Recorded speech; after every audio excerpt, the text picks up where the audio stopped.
لگا مجھے، جرمنی کے ڈاکٹر اس وقت کے دور حاضرہ کے سائنس دیکھ رہے ہیں، دنیا سائنس کی طرف اپنے قدموں کو بڑھا رہی ہے، چاند پہ جا رہی ہے، ترقی کا دور ہے۔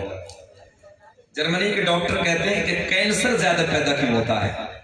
میں اپنی بات نہیں کر رہا، آج کے ڈاکٹر بڑے بڑے ریسرچ کرنے والے کہہ رہے ہیں حضرت کہ کینسر زیادہ کیوں پیدا ہو رہا ہے اس دور میں، پہلے نہیں تھا اتنا، اس دور میں سب سے زیادہ کینسر کے ہاسپٹلوں کو دیکھیں آپ بھرے ہوئے ہیں، اتنا ڈینجر مرض ہے یہ۔ ابھی ایک تقریباً 4 دن ہوئے ہیں آج، ایک مفتی شمس الدین تھے جھارکھنڈ کے، اللہ غریق رحمت فرمائے، مجھے ایک مرتبہ انہوں نے جلسے میں بلایا تھا، بڑے عالم دین تھے، 8 مہینے میں انتقال ہو گیا، بلڈ کینسر تھا۔ اللہ کی بارگاہ میں دعا، اس جلسوں میں آؤ تو دعائیں کیا کرو، یہاں دعائیں قبول ہوتی ہیں۔ اللہ ہم سب کو مولا ڈینجر بیماریوں سے ہماری حفاظت فرما، اللہ ڈینجر بیماریوں سے بچا۔ ان لوگوں کو دیکھو، اللہ کی عزت کی قسم کہ رونگٹے کھڑے ہو جاتے ہیں دیکھنے کے بعد۔ تو جرمنی کے ڈاکٹروں نے کہا ان سے تھوڑا سا کہہ دو کہ خاموش بیٹھ جائیں۔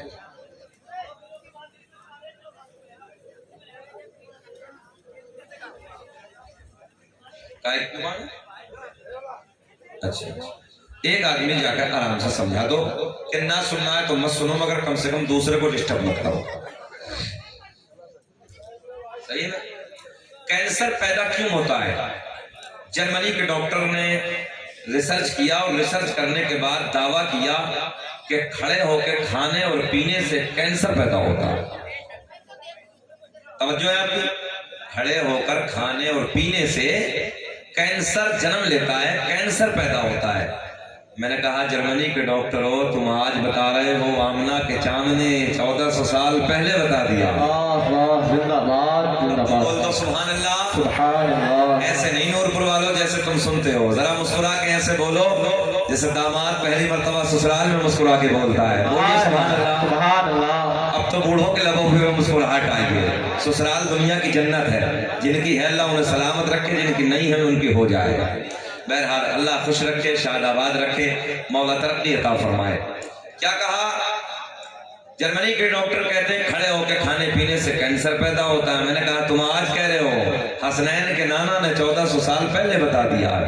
آقا نے فرمایا کھڑے ہو کے کھانے پینے سے، توجہ ہے، آقا نے فرمایا اگر دھوکے سے، یہ علماء بیٹھے، ایک گھونٹ پانی پی لیا یا ایک لقمہ کھا لیا، آقا نے فرمایا انگلی ڈال کے الٹی کر دو، اے کر دو، پلٹ دو اسے۔ ایک صحابی نے عرض کیا رسول اللہ وجہ؟ میرے آقا نے فرمایا ڈینجر بیماری پیدا ہوتی ہے، خطرناک بیماری پیدا ہوتی ہے۔ اچھا ایک بات بتاؤ، جو نبی فرما دے وہ جھوٹا ہو جائے؟ کائنات پلٹ سکتی ہے، آسمان کے ٹکڑے ہو سکتے ہیں، زمین ریزہ ریزہ بن کے ادھر سے ادھر ہو سکتی ہے، مگر جو میرے آپ کے نبی نے فرما دیا نورپور والا وہ جھوٹا نہیں ہو سکتا۔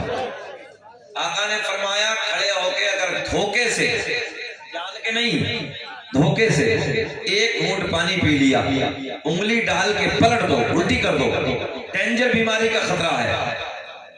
ذہن حاضر ہے آپ کا؟ اچھا آج کیا ہے؟ میرے بیٹے کی شادی ہے، کھانا وی آئی پی چاہیے، ایسا ہے نا، کھانا وی آئی پی۔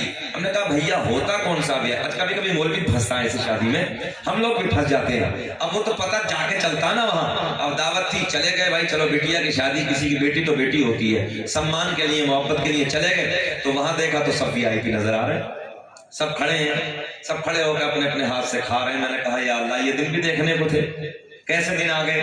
سب کھڑے ہو کے کھا رہے ہیں۔ ہم نے کہا جب یہ وی آئی پی ہے تو جتنے گدھے ہیں سب وی آئی پی ہیں، جتنے بیل ہیں، جتنے جانور ہیں سب وی آئی پی، وہ سب کھڑے ہو کے کھاتے ہیں، جتنے کتے سب وی آئی پی ہیں۔ اسلام سچی بتانا آگے سے پیچھے تک، یہ اسلام کا طریقہ ہے یار؟ وہ پرانے دن ہمارے بہتر تھے، جب ہم زمین پہ بیٹھ کے نا، ایک شخص کے ہاتھ میں بالٹی ہوتی تھی، بڑا چمچ ہوتا تھا، بڑے پیار کے ساتھ یہ چمچ سے ڈال کے، مٹی کا پیالہ ہوتا تھا، اس میں سبزی کو ڈالتے تھے، ہے نا، سالن کو ڈالتے تھے، ایک شخص ہوتا تھا، دوسرا اس کے ہاتھ میں روٹی ہوتی تھی، توڑ توڑ کے تھوڑی تھوڑی روٹی دیتے تھے، کتنا پیار کا ماحول ہوتا تھا، کتنے پیار کی باتیں ہوتی تھی، کھانا برباد نہیں ہوتا تھا، فضول خرچی نہیں ہوتی تھی۔ آج وی آئی پی میں دیکھو تو سب کے کپڑے، آدھوں کے کپڑے خراب ہو رہے ہیں۔ بہرحال یہ ضرورت ہے کہ ایک ایک بچہ اپنے گھر کو سدھارنے کی کوشش کریں. ایک میں اپنے گھر کو، آپ اپنے گھر کو، آپ اپنے گھر کو، آپ اپنے رشتہ داری کو. کہو جی بٹیا کہ میں اپنے بیٹے کی شادی کروں گا یا بٹیا کی شادی کروں گا، کھانا کھڑا نہیں دوں گا ادب کے ساتھ. چلو ٹھیک ہے وہ دور چلا گیا، مگر کم سے کم کرسی پہ بیٹھ کے ٹیبل لگا کے آرام کے ساتھ کھانا کھلا. بچنا چاہیے، یہ ہمارے اسلام کا طریقہ نہیں ہے. اچھا لوگ کہتے ہیں جی یہ آگئے وہ آگئے، اشارے کے طور پہ آپ کو بتانے لگا ہوں ایسا وقت آ گیا ویسا وقت آ گیا، یہ ہو گیا وہ ہو گیا. میں نے کہا جتنے عمل خراب ہے ابھی تو کچھ بھی نہیں ہوا. صحیح بتا رہا ہوں میں، جتنے عمل خراب ہیں. نوجوانوں کو دیکھو شرابوں کی دکانوں پہ کھڑے ہیں، یاشیوں کے اڈوں پہ اپنی زندگی کو برباد کرنے لگے ہیں. شراب کے بارے میں آقا نے فرمایا شراب پینا ایسے ہے جیسے سور کا خون پینا. میرے آقا نے فرمایا شرابی کو جنت تو بہت بڑی بات ہے کہ جنت مل جائے، آقا نے فرمایا جنت کی بو تک نصیب نہیں ہو سکتی، بو تک نصیب نہیں ہو سکتی.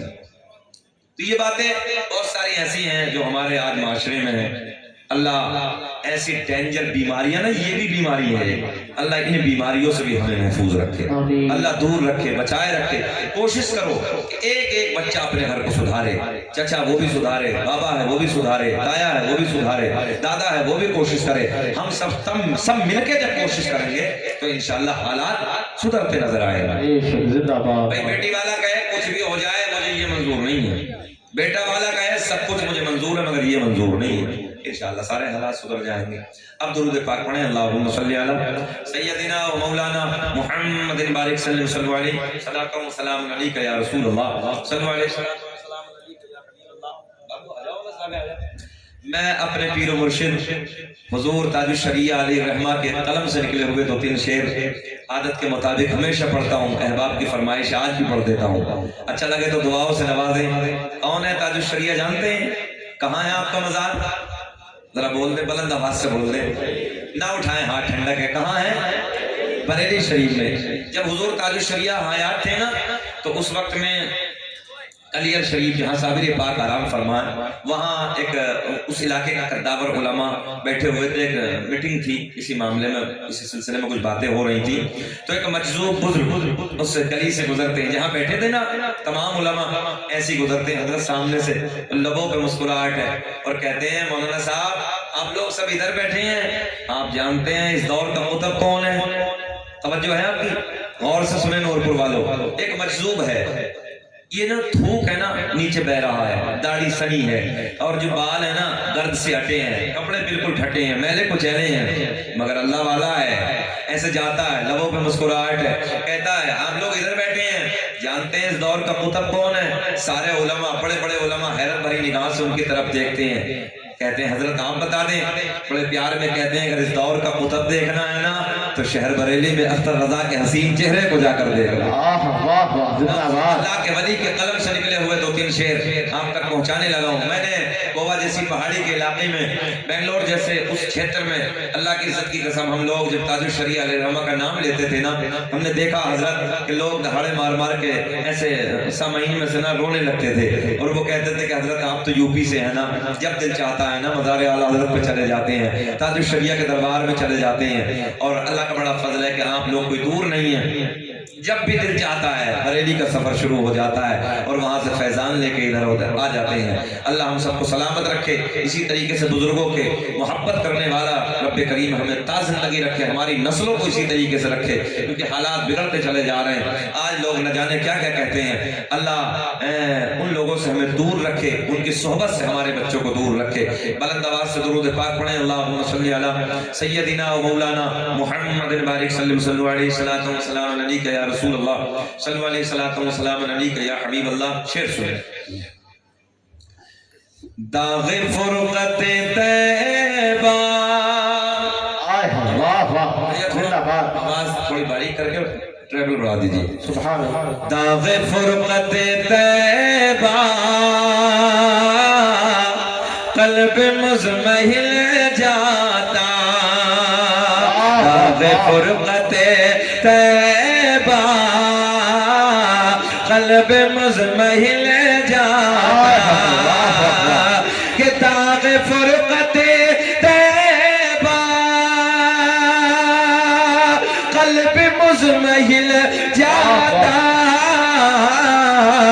کاش گنبد خضرا کاش گنبد خضرا اور دیکھنے کو مل جاتا نعرے تکبیر واہ یا غوث تاج الشریعہ تاج الشریعہ شریعہ تاج الشریعہ ذرا پیار میں بولے میرے ساتھ کاش گنبد خضرا دیکھنے زندہ باد نہ سب کو نہیں بولنا نورپور والوں سب کو نہیں بس اسے بولنا جسے مدینہ دیکھنے کی دل میں خواہش ہو کہ اللہ مرنے سے پہلے مدینہ دکھا دے تمہیں قسم ہے سب کو نہیں بولنا بس وہ بولے کاش گنبد خضرا دیکھنے اس کا مطلب ہے تمنا نا ذرا بلند آواز سے بول دے کاش گنبد خضرا دیکھنے کو مل جاتا اب شعر سنے کہ دم میرا نکل جاتا ان کے آستانے پر کہ دم میرا نکل جاتا ان کے آستانے پر کہ دم میرا نکل جاتا ان کے آستانے پر ان کے آستانے کے ان کے آستانے کے ارے خاک میں مل جاتا ان کے آستانے کے خاک میں مل جاتا بولو میرے ساتھ کاش گنبد خضرا دیکھنے مل جاتا واہ پڑھیے پڑھیے کاش گنبد خضرا دیکھنے مل جاتا واہ واہ مل جاتا اب ایک بہت خوبصورت شعر کہ موت لے کے آ جاتی ہے زندگی مدینے میں کہ موت لے کے آ جاتی زندگی مدینے میں اور موت سے کلے مل کر موت سے کلے مل کر ارے زندگی میں مل جائے واہ واہ نعرے تکبیر نعرے رسالت نعرے غوثیت مسلک اعلی حضرت زندہ باد زندہ باد پھر بولے پیار میں کاش گنبد خضرا دیکھنے مل جاتا رات کے 12 بجنے کے قریب نورپور کے زندہ دل لوگوں اس وقت میں اگر دعا کرو گے توجہ ہے سرکار کا کرم ہو گیا یاد رکھنا جب نبی کا کرم ہوتا ہے تو بلاوا مدینے کا آتا ہے کاش گنبد خضرا دیکھنے مل جاتا حضور تاج الشریعہ اپنے مکتب میں کیا کہتے ہیں سنیں محبت کے ساتھ کہ ان کے در پہ اختر کے حسرت ہوئے پورے کہ ان کے در پہ اختر کے حسرت ہوئے پورے کہ سائل در اقدس ہر کیسے منفعل جا کاش گنبد خضرا بول دیں ذرا کاش گنبد خضرا دیکھنے کو مل جاتا آؤ مدینے والے کی بات کرتے ہیں مائک کی آواز تھوڑا بنا دیجئے بابو ذرا ایسے کر دیجئے جو ہے نا ہاں ذرا اچھے سے بنا دیجئے جانے کائنات کی بات کرتے ہیں کون سا مہینہ ہے میں نے اپنے والا کون سا ہے ہاں اچھا وہ تو سمجھتے ہیں نا، ہاں سیدھے سیدھے کہا اچھا جانے وہ تو سنی جانتا، سنی الحمدللہ کھانے میں بہت آگے، چاہے وہ رجب کے پونڈے ہو، شبرات کا حلوہ ہو یا 11ویں کا مرغا ہو، خواجہ غریب نواز کی چھٹی کی بریانی ہو، یہ تو ہے، مگر اس رجب میں ایک تحفہ اور بھی ملا ہے، بڑا تحفہ ملا ہے، بتائیں ذرا ممبر کو چھوڑ کے کیا ملا؟ نماز کون سے مہینے میں ملی؟ ذرا سب بتائیں، اسی مہینے میں، ہاں ماشاءاللہ بھائی بتا رہے ہیں، معراج میں کیا تحفہ ملا؟